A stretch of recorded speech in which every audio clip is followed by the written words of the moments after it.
Asher and Penland on W4CY Radio.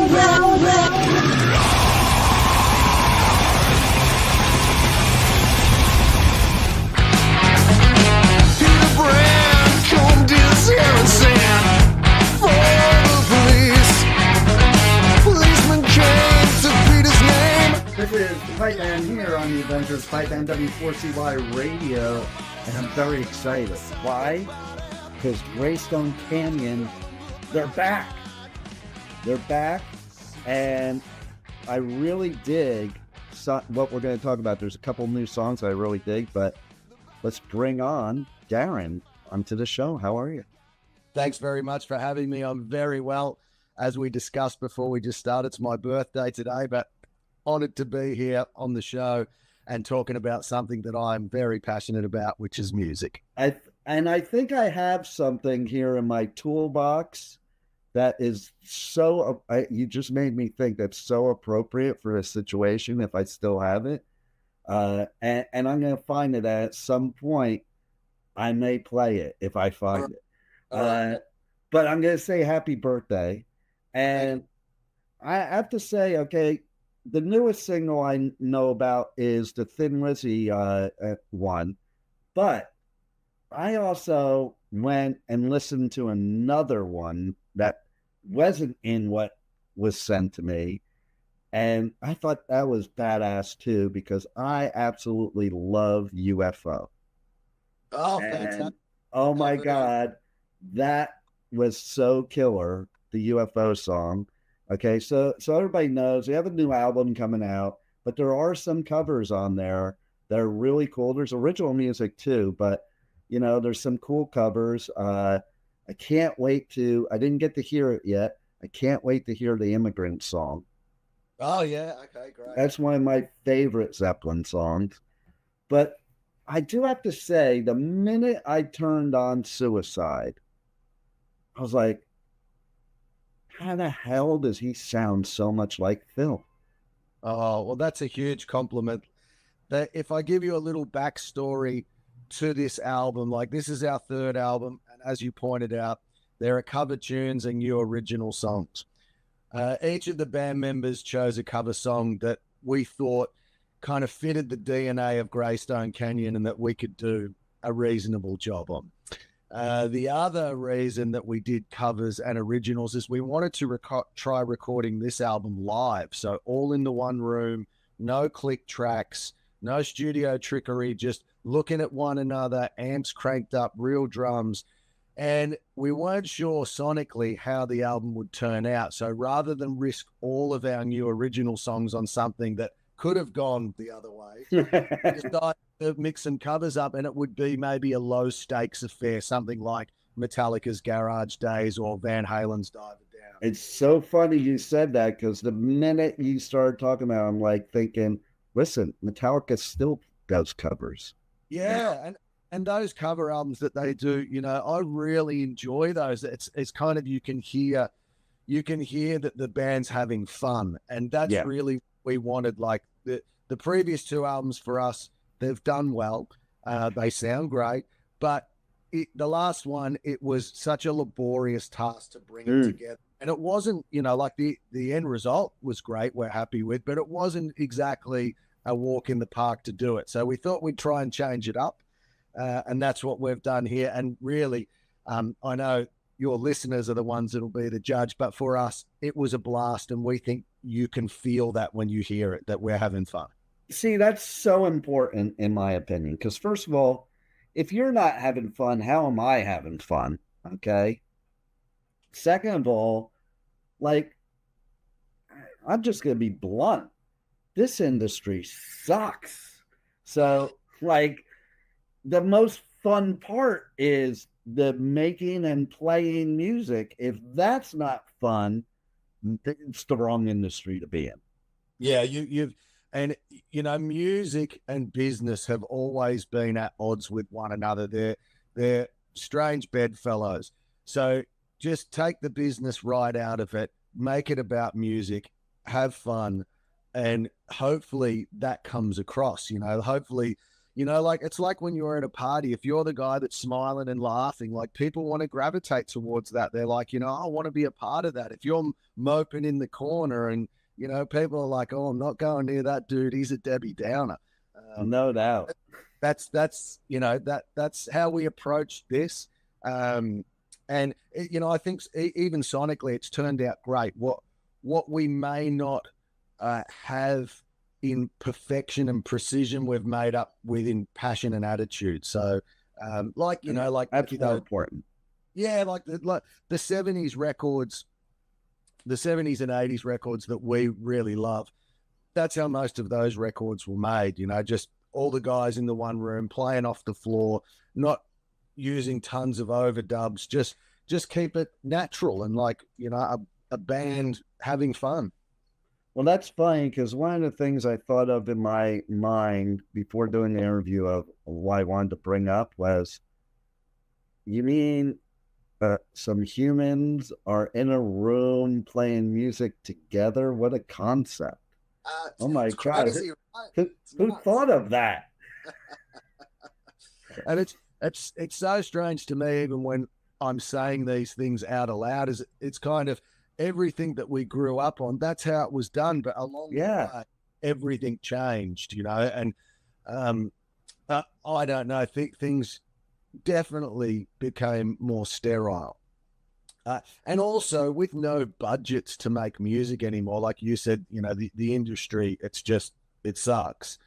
Well, you may as well not chase that carrot because there is no budget to make Welcome to My Nightmare or a Pink Floyd The Wall. There's no budget to do that anymore. So you might as well go the other route and kind of strip it down and just make a really good organic record.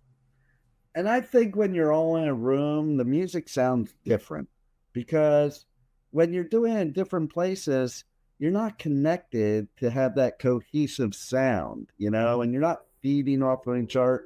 And there's something to be said about real, like talking about Zeppelin, like Achilles' Last Stand. Everybody thinks that was just a great Robert Plant screaming voice when really he was screaming agony and pain from the car accident, you know? But it turns out to be like one of the best screams ever. Yeah, what a fantastic song. And I mean, right? I don't know if you or your listeners are, you know, speaking of Zeppelin and the way they made records, there's Rick Beato, who is just an endless knowledge of music production theory, et cetera, et cetera.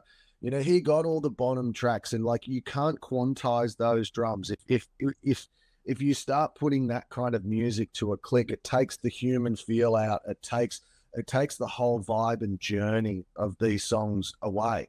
And nowadays people are making records and, you know, the drums aren't done on the same day as the guitar, or, you know, everyone's done their own parts in a home studio somewhere else. They're not even closely. And how are you getting into it? Like as a musician, like if you're playing by yourself, how are you getting into it? Like, yes, it's still fun to play, but there's something to be said. It's no different than if I listen to a song and they cut everything out except one instrument or just the vocals.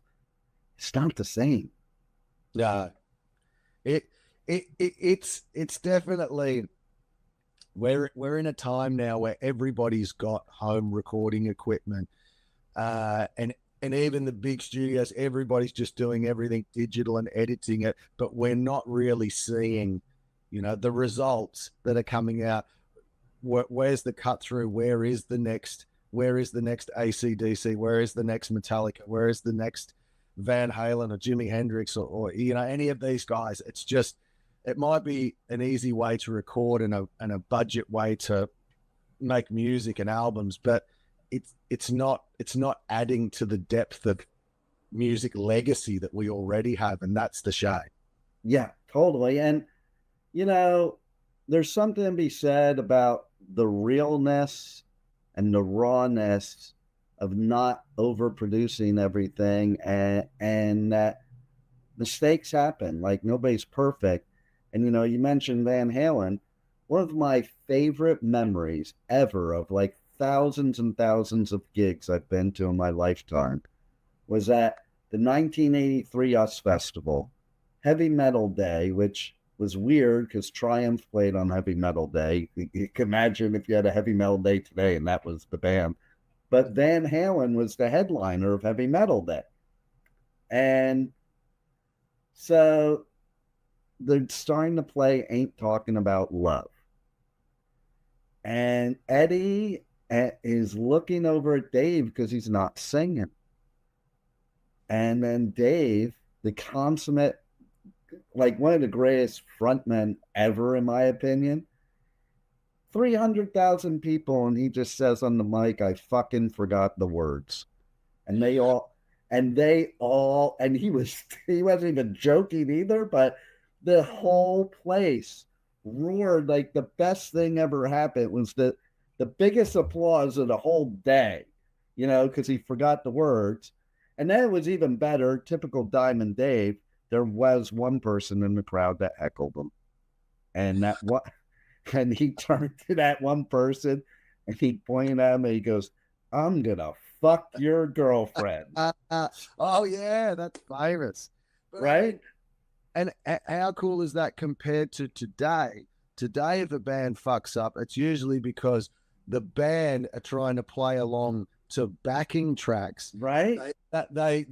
They mess the arrangement up, and now the vocals are out of sync with the music. You can't just pick that up. It's kind of like, talk about a vibe killer. Like if a singer just forgets some words and you go, hey, fuck it, yeah, we're all in the moment together, 2, 3, 4, we go again. But when it's all synced, the whole show's, like backing tracks and synced lights.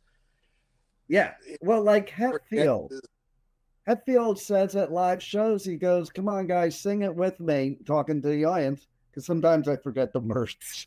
Yeah. And you got to give it to someone like James. Like he's playing really long shows. They're touring, the amount of dates that a band like that does. Oh my God. When we talk about vocalists who, maybe need backing tapes to fulfill touring commitments, there's so many shows and the voice just only lasts so long. That is a different discussion. But yeah, hat off to James for that. That would be a Herculean task. Right. And now you take the other side of it. There's bands today that cancel shows because their laptop isn't working. Yeah, I remember that. Yeah, that's I mean, there's some really great Instagram memes that go around of people that play with setups like that, and they've all got the in-ears. So when someone comes to see their rehearsal, you can only hear drums. There's everything else is just going through in-ears. It's like, man, you've just sucked the life out of everything here. It's yeah. Totally. Our motto was, especially going into this album, was everything needs to be moving air, and at the same time that the guitars, the bass, the drums, the vocals, it's all got to be pushing air, real air in the same room. Just put some microphones well placed and capture the sound of this room. That's totally. That's the way it should be. It's like even doing stuff like this, okay? There are times that I'll tell my engineer if he's editing an interview or something, I'm like, don't take the ums out because, if it's too polished, it's not really interesting to people. It's been doctored and it's fake, and in a world full of fake shit, we wanted to believe that sports and music was some of the last truly real anything can happen. But then that business starts to get their claws into that, so maybe they want the band to do more dates than they're capable of, so they've got to use backing tracks, or for whatever reason, or just that they suck, I don't know. And games in sports are corrupted to get people to throw games. I mean, we need something real, right? We got to have something that's just human. And here's what I love. Okay, do you know the band Bad Flower? No, I don't. All right, so check them out because they're really good. But they do a lot of festivals here in the U.S. And one of the festivals one time, the singer, he had laryngitis. So he still came out and performed, he plays guitar, so he was playing guitar, but he told the audience, I have laryngitis, I'm not allowed to sing, can all of you sing for me? And they did their whole set, didn't cancel anything. And I think it was one of the best gigs they ever had, because the whole place was singing every song. It was badass. And I mean, that stuff happens, right? Like in unlike sports, where if it's a team sport, you might have an injury and you can bring in a replacement because it's part of the team. But music doesn't really have that, like No. It's even the theater, I guess, has understudies for maybe the main roles. But, in music, because you're paying not just to hear the performance, always you'd see a tribute band, you're paying to see the person. Yeah. If you're going to see Wasp, well, it better be Blackie Lawless singing. If you're going to see Metallica, it better be James Hetfield singing. And I mean, like you said, well, if they're sick and they just fess up and say, hey, and I mean, on that point, Dean, we had that year Slayer came out with Megadeth some years ago, and Tom had some horrendous ear infection. He could hardly stand up, but he had no voice. They played. He didn't sing. Guys from the support bands jumped up and all did a song each. Some people from the audience got up and sung. Nice. And the band would have been like, well, we got through it. It's hardly going to be their crowning achievement, but the show goes on, right? That's what they say. Yeah, the only bad situation would be is like, say, if Mustaine lost his voice and they put Hetfield in to sing for him. He might not be too happy about that. Hey, that'll get plenty of coverage. That will. Right? He's getting enough coverage out of putting Ride the Lightning on the new album. Oh, I can't wait to hear what that sounds like, because I mean, I was at Metallica's first show ever, so I actually met Mustaine in Metallica. And I love Mustaine, and I love Metallica too, but I love Mustaine, and like, he did partially write that song. So I'm looking forward to hearing it. Cause even like, I love the Four Horsemen, but the Mechanics, like that's the real thrash song is the Mechanics, So although you can't imagine James Hetfield singing those lyrics, right? The Mechanics lyrics, like, Mustaine always had that in, like, loved you to death. He touched on those, wake up dead, like the relationship type stuff. And Metallica in those early albums, they wouldn't touch that with a yardstick. No, I'm a Mustaine guy too. Dean, I used to work for Roadrunner Records in Australia, and prior to that, Sanctuary Records in the UK. So I got to work with Dave on a few albums just as a marketing guy. What a hard worker. What a person. It's so weird because the whole thing that if there's like a spirit or something, you get chills. I just got chills because about Michelle Kerr, right? Yes, I do. Yeah. And obviously a US rep for UK. She was UK, but she passed away last year. I knew her pretty well, and I got chills when you were talking about Roadrunner because I was thinking, I thought about her.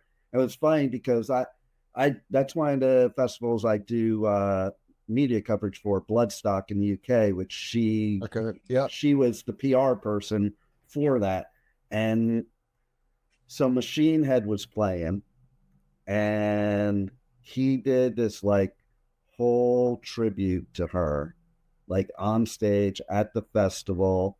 It was the most badass thing. I walked up to him like a month later at another festival in the US, and I was just like, what was it? Louder Than Life, I think. And I just walked up to him and I was like, hey, I just wanted to say that was a pretty badass thing he did, dedicating to Michelle, and shook his hand and walked away because it was so cool, So it's so funny. It's like Roadrunner Records is everywhere.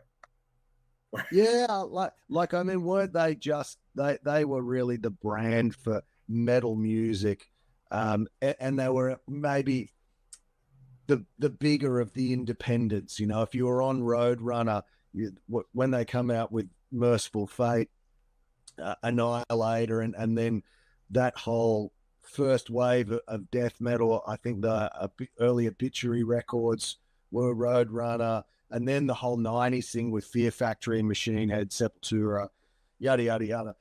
Slipknot. Yeah, oh, well, that's another story. I only met Michelle the once when she came out for Soundwave out here in Australia, and I was still working for Roadrunner, and she was out here looking after Machine Head. Yeah, you know, it was funny. You'll love this. He was saying that she was this is his, this is his exact words, a badass bitch. And she could drink any guy under the table. He said there were a few times I'm like, no, Michelle, I got to tap out. I'm done. You got me. It's a tough industry to be in, full stop, but it's a tougher industry for a woman, for sure. And for her to make that mark on the world that she made, because there isn't anybody you can talk to in this industry that doesn't know her. It's kind, and she was very helpful to me too. Like, I came over and I was covering Bloodstock, and I met her for the first time a few years back, and she was hooking me up with interviews with bands and stuff, like helping me out, and like, it's just amazing, you know. And there's so many amazing people that were from Roadrunner, so it's very cool to learn that you were at Roadrunner too. Yeah. Well, it's 6 degrees of separation, or maybe in the music industry only 1 degree. Right. Yeah. Totally. So yeah, you have the new album, Something Borrowed, Something New. Are we getting married? It's going to be released worldwide December 5th on Rockshots Records, who, I gotta say, that record label, there's so many bands I interview from that record label, so who knows, maybe they're this decade's version of Roadrunner. Roberta, who runs Rockshots, you know, he's I think the Roadrunner business model is something he looks up to, like, from its heyday anyway. And something that Roberto always says that's very different to a lot of other labels is he's not interested in signing a band that's been around for 25 years on other labels. It's an easy sell. He wants to find new bands. So, and he's, you know, I think his label only started maybe 8 years ago, and our new album's going to be the 236th release or something like that. I only know that because of the catalog number. CD 236. But I mean, so that's how many albums he's been putting out, and he's just passionate about the music. You know, it's not about, oh, this band's already sold this many on this label, or this band's got 100,000 followers on their Facebook page. He's just looking for music, and that's pretty refreshing in this day and age. Oh, I love that, because I was managing an artist a while back, and I had a connection with Sony Records, and their first question wasn't, you know, send me the music. It was, how many Instagram followers does she have? Yeah, they didn't even know what she sounded like yet. Yeah, like, that's so ridiculous to me. Yeah, I'm sorry, but I mean that is the business side over the music side, because they're just looking for an easy sell. If you know an artist already has cultivated 100,000 fans or 50,000 fans, whatever the case may be, exactly, there's an audience there for them to sell to. They don't have to go out there and market hard to win over every fan. And really, that's the art side, you know, that's the music side of business, is that creating the art that's going to resonate with people. So, you know, look, Rockshots have been great to us. This is album number 3. Nice. Something borrowed, something new. Like you said, that we thought that fitted well with its part covers, its part originals. The something borrowed. I love it. It's such a brilliant name. And the album cover has a small boy sitting with some big old headphones on in front of a stereo with a stack of vinyl, you know, and that's how I grew up, where you weren't tied to a computer. You were just, you know, in the moment, losing yourself in the music. So we tried to everything about this record, the way we recorded it, the format with the covers and the originals, the artwork, we just tried to tie the whole thing together into this very honest vision of where we're at right now. I love it because, you know, I do see the picture of the cover, which is behind me here. And I remember, like, so I lived in LA during the 80s scene. Okay. Like, I grew up in Jersey and my dad moved me to LA in 1980. What a time to move to LA. So I was like, at the start of it all. Okay. And you mentioned Blackie. Like, I remember so clearly going to a show on Halloween in, I think it was 81 or 82. And it was Wasp, Armored Saint, and this band Headshaker, who they never survived. But like, I'm still close friends with Armored Saint to this day. I used to be good friends with Chris Holmes from Wasp, and we used to go to the mall together.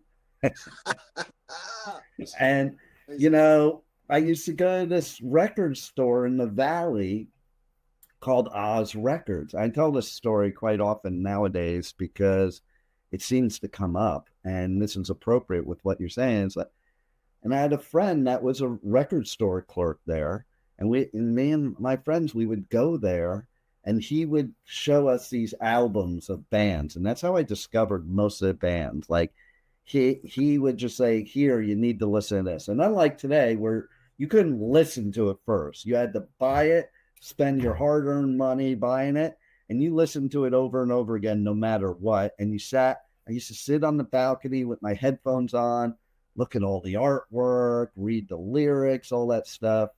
And, you know, it makes a difference. And like that show I was talking about with Wasp, I saw a picture of them in Armored Saint in the magazine and I'm like, oh, gotta go to that show because of the way they looked, you know? Well, that record store clerk also turned out he had a record label. So a lot of the bands that he was showing us were bands he was handling. That was Brian Slagle. Oh, Brian. Okay. Yeah. Like several years back, I saw him at some event that we were both doing. I'm like, you know, you were actually pretty brilliant back then. What a brilliant marketing plan. And he's so humble. He's like, he goes, I was just a record store clerk, you know, and that's really what it was. It was just like the scene. I think that's what kids are missing today. Like, we were like this community, and like with the tape trading, you know? Yeah. And I think guys like Brian and Johnny Z from Megaforce, like, they were just guys that were so passionate about music, and there weren't labels, like there weren't outlets or vehicles for that type of music to travel through, and they became those vehicles. You know, they were like, well, if I can't help this band get signed, you know, to Geffen or Polydor or whatever, even Music for Nations, well, I'll start my own boutique label and put stuff out. And, you know, yeah, God bless them. Like, it's amazing. If it weren't for those two people you just mentioned, well, there might not be metal today, and there might not even, and there definitely wouldn't be Metallica today, because it would definitely be a lot different. The metal landscape would be very different without guys such as those two. Yeah, for sure. No doubt. No doubt. So, and I look at Rockshots Records, that's today. You can put Monty Connor into that list as well, because, I mean, the guy that started Roadrunner was a Dutch guy, and it was never intended to be a heavy metal label. They just hired this young guy that was running a radio show, Monty Connor, and he was getting all these demos. He signed Merciful Fate. He signed Deicide. He signed Fear Factory. You know, they're all his signings. Wow. I mean, you know, Roadrunner doesn't even have a metal. It's not like Metal Blade Records. Roadrunner Records could have been a dance label. Could have been anything. Right. It could have been anything. Monty Connor, he was the A&R guy, and he came up with that roster, and then all of a sudden, by default, he's branded it. It's like, well, this is a home of heavy metal. Right? It's wild how it worked out. But now that has all led to today and this new music that you have that everybody has to listen to. Ah, Maybe if it fun. weren't for Roadrunner, we wouldn't be talking today and you wouldn't have a new album right now. That's So right. there you go. And so tell everybody how they can reach out to you guys on socials, on the web, how they can get the new album when it drops, buy merch, all that good stuff. You can follow us on Facebook, Greystone Canyon, on Instagram. The album's available everywhere, whether it's a streaming platform that's your preferred, or you want the physical copies. They're available on Amazon, in the States through MVD. I mean, you only have to Google Greystone Canyon and click shopping, and there'll be whatever your preferred way of purchasing is or listening. You know, it's all out there. We have a current single, which, as you mentioned, Dean, is the cover of Thin Lizzy's Suicide. It's racked up 80,000 views in its first week. Wow. So please go on YouTube and check that out. We have a second single dropping this week, which is an original song called Stealing Our Freedom. And I do believe Dan will be doing a video for Immigrant Song, the Led Zeppelin. Nice. And you know what I love too? Okay, I think this is the difference between metal from our day and metal now. If you ask Tom of Slayer who his influences were, he didn't even know what metal was till Slayer. Okay, like one of the most profound voices in metal. Like he wasn't a metalhead at all, you know. And there's so many that were like that, and we all came from the same thing. Like, okay, we talked about Zeppelin, we talked about UFO, Thin Lizzy, but then you're also doing a cover of a Neil Young song. I mean, that's freaking amazing because I love Neil Young. That was really brought about, it was really brought about by the lyrics of that song.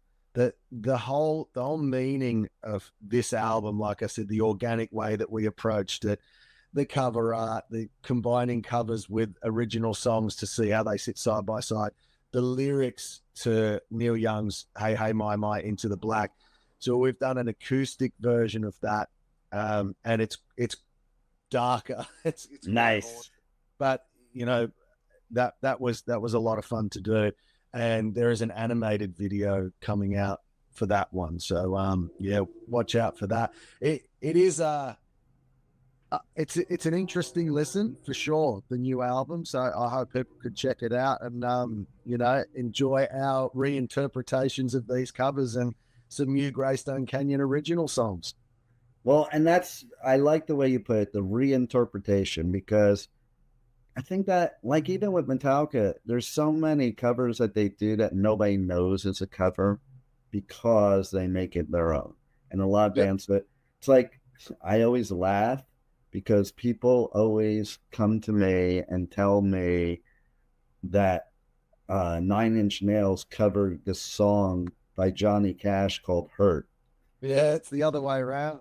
Yeah, exactly. But that says so much, though, because it says that, you know, Johnny made his own interpretation to where you would think it's an original. You would think it's a Johnny Cash song. When he does it, it doesn't sound like a Nine Inch Nails song. No, absolutely. That was such a clever move, and I think that was Rick Rubin's doing. Yeah, that is a great example, and I mean, you know, that could be said about maybe Marilyn Manson's version of Sweet Dreams. That's it. You know, they took a pop song that was played on the radio and turned it into this really dark industrial, you know, kind of chaotic, morbid song. I would say that covers that we have done, they've remained faithful for the most part.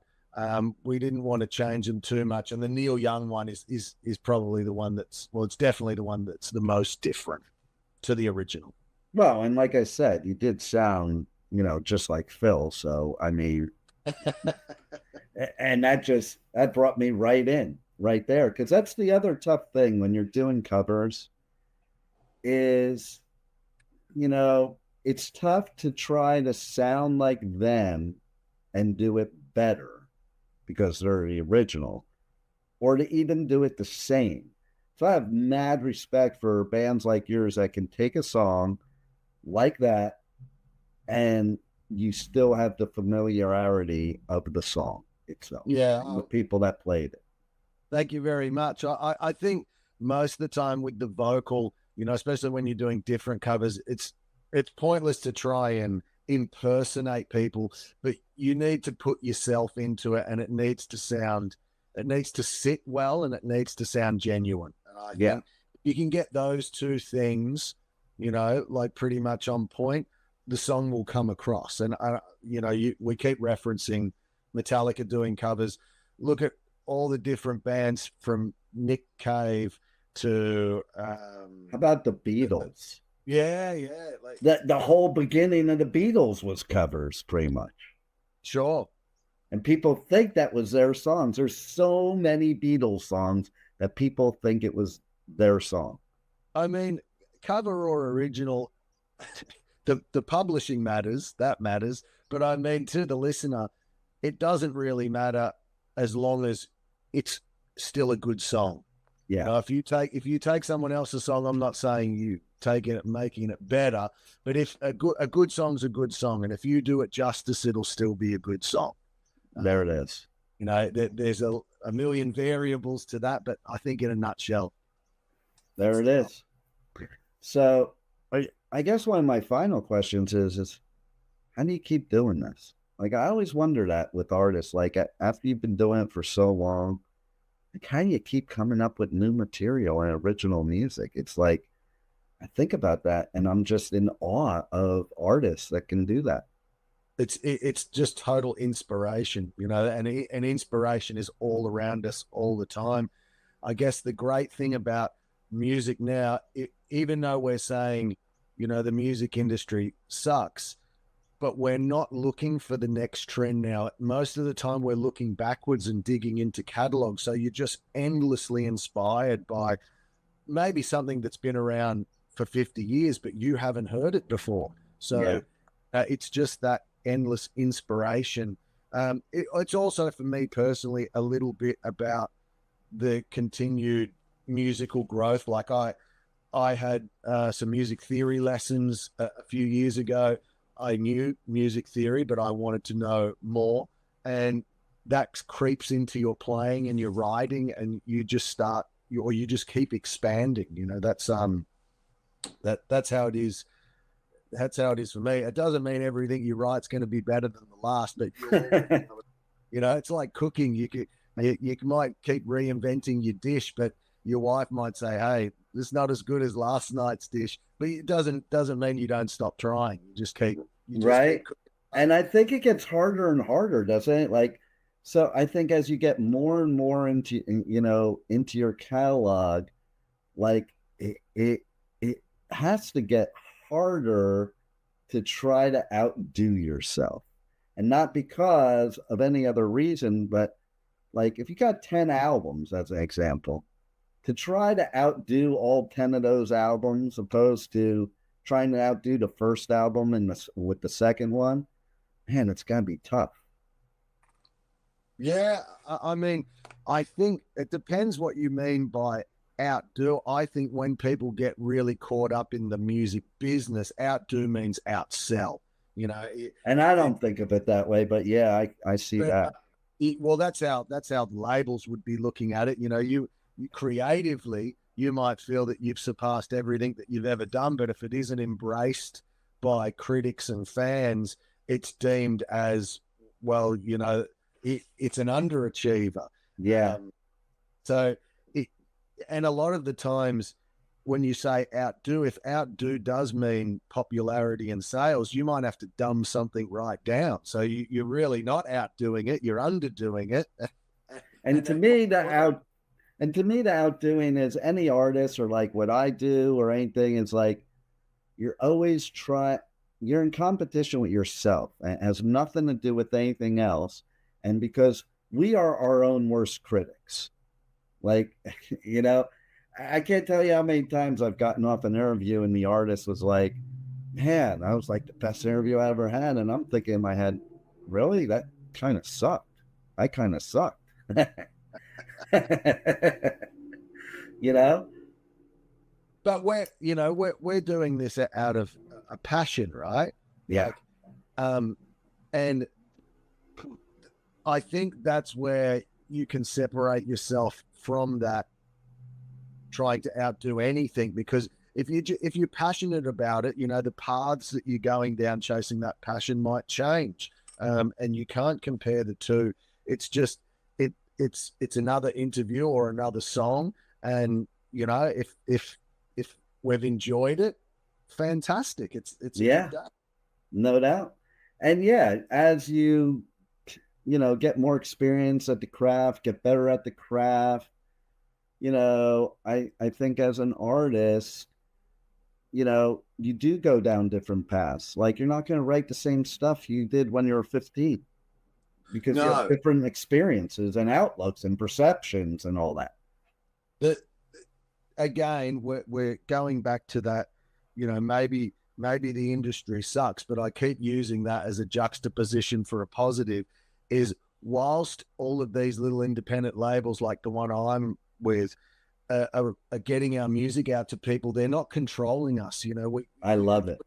You can put out anything you want. That no one's saying the song's got to be 3 minutes. The song's got to be 110 BPM.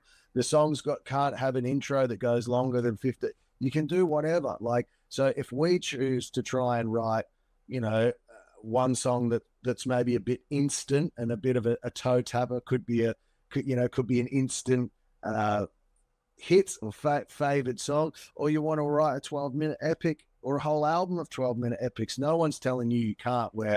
I love that. It's controlled. If someone's pouring loads of money, i.e. the label, into a producer to make this record, well, they're going to want to oversee it. That may be difficult for a creative person. I wouldn't know about that, because we're an independent band. We can just do whatever we want. Well, I remember in the 80s on the Sunset Strip sitting backstage with some of those bands and watching the record labels telling them how their music had to be from now on, how they had to dress from now on. And I was like, this is bullshit. I actually left the whole scene because of that, because I was like, I don't want any part of this. So I love hearing about today artists like you and talking about having the freedom, because my whole viewpoint is, let the business people do their business stuff and let the artists do the creative stuff. Absolutely. And look, I'll be honest, in our league, the stakes are fairly low. Like, I mean, if on this album we sell a few thousand copies and the videos get 500,000 views or something, that's a big win for us. But in the grand scheme of things, it's small, but it's important to us to create the best music we can, and their role in it, i.e. the labels, is to get it to as many people as they can. And if we both do our job, it's a win. We don't have to be on top of the world or on top of the mountain. We're just here doing what we love, and it's working. That's the key right there, because at the end of the day, that is the true key to life, is just being happy and passionate about what you do. Because if you spend your whole life hating your job or what you do, what good is it? What good is the money? What good is the success? It's a wasted life. It's, there's no read through on this thing. We're just here on the journey, and you better make every moment count. I was fortunate enough, I'll give you a little story. I was fortunate enough to play guitar on the last Paul Di'Anno tour, who, as you know, is I'm total Team Di'Anno. Killers is one of my favorite albums ever. So I got to do the last Australian tour with Paul Di'Anno. We're playing Killers and Iron Maiden self-titled in its entirety. Man, ever since he was out of Iron Maiden, which is like 1981, he never really made any money, but he never stopped being passionate about music. And he's passed away now, God rest his soul. But it just goes to show, even decades since he'd had the success, going out and playing club shows to people singing along to Running Free and Phantom of the Opera and Rothschild, and he had the biggest grin on his face, and he was in a wheelchair and, you know, in considerable pain most of the time, but his spirit for doing it was just it wasn't I love it at all. I love it. And it's like Ozzy too. Like I knew Ozzy was going to go out after that because like I said for years when Sharon was talking about him retiring, and I'm like, if he stops performing live, he will die because he lives for that. Like he just lived for it. And all you had to do is see the look on his face at that Back to the Beginning. And he went out on his own terms for sure, because that was like probably one of the best times of his life that night. That is so amazing it got to happen too, because I mean, imagine if that had been a couple of weeks later, it wouldn't have happened. I think he purposely stayed alive. He was like, screw you, I'm not going till I do this show. I believe that too. And, you know, watching the footage of him desperately trying to get up out of that chair because oh my god, that was getting to me right there, because I've seen Ozzy every year since 1980. I saw Ozzy with Randy Rhoads, and like I was there. There was this festival called Moonstock several years back, like right before the pandemic, where we had that total eclipse throughout the whole world. It was like one of the biggest ones, and it was at the epicenter of it. And he was performing Bark at the Moon during the solar eclipse.